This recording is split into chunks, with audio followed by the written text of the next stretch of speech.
Maharashtra bulletin, आपला महाराष्ट्र, आपली बातमी।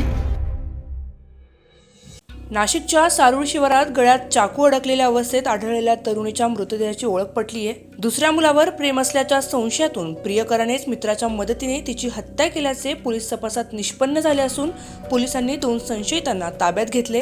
सारूळच्या जंगलात अत्यंत निघृण अवस्थेत एका तरुणीचा मृतदेह आढळून आला। पोलीस तपासात ही मृत मुलगी बुलढाणा जिल्ह्यातील असल्याचे समोर आले आहे। मुख्य संशयित प्रियकर हा काही वर्षांपूर्वी नाशिकच्याच एका नामांकित कॉलेजमध्ये शिक्षण घेत होता। प्रेयसी आपल्याला इग्नोर करत असून तिचे दुसऱ्या मुलासोबत प्रेम संबंध असल्याचा संशय त्याला होता। याच रागातून त्याने आपल्या मित्रांच्या मदतीने प्रेयसीचा गळा चिरून तिची हत्या केली आणि पुरावा नष्ट करण्यासाठी मृतदेह हा जंगलात फेकून दिला। आहे की एका मुलीचा मर्डर केलेला आहे। पिझ्झाचं पाकिट दिसत आहे, अर्धा पिझ्झा खाल्लेला आहे आणि पिझ्झाच्या ठिकाणीच तिची डेड बॉडी मिळालेली आहे। आता ती डेड बॉडी तिचं अर्धवट नाव आम्हाला प्राप्त झालेलं आहे। आता थोड्या वेळामध्ये त्याचं डिटेल मिळतील सर्व। तिच्याबरोबर म्हणजे याचा अर्थ असा आहे की ओळखीच्या लोकांबरोबर ती गेलेली असावी आणि ती कोणाबरोबर गेली होती, लास्ट शीट कोणाबरोबरची आहे, राहायला कुठं होती, ती एखाद्या हॉस्टेलमध्ये राहायला असावी असं प्राथमिकदृष्ट्या दिसतं आहे। तर ती ज्याच्याबरोबर गेली होती ते आणि ज्या हॉस्टेलमध्ये राहत होती त्याच्याविषयीची माहिती आता काही 1 तासापूर्वी झालेलं असल्यामुळे आता मी इथून तिकडे चाललेलो आहे।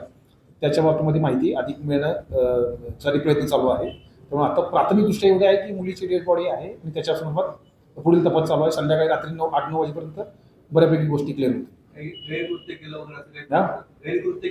आता ते ड्रायव्हर हे आपल्या डॉक्टरकडे गेल्याशिवाय नाही समजणार, गैरकृत्य वगैरे त्यांच्याकडून रिपोर्ट आल्याशिवाय नाही समजणार। परंतु ते ओळखीच्या व्यक्तीबरोबर गेलेले असं दिसतंय साधारणतः, कारण पिझ्झा खाल्लेला आहे, अर्धवट पिझ्झा खाल्लेला आहे, तर ते साधारणतः दिसतंय तसं। गळ्यामध्ये स्टॅब केलेला आहे, असं खोल हे आहे, घाव आहे, तो स्टॅबिंग दिसत आहे, म्हणजे इथं चाकू टाकलेला आहे, असं तसाच ठेवलेला आहे। वय साधारणतः 25 ते 20 ते 24-25 ते दिसतंय।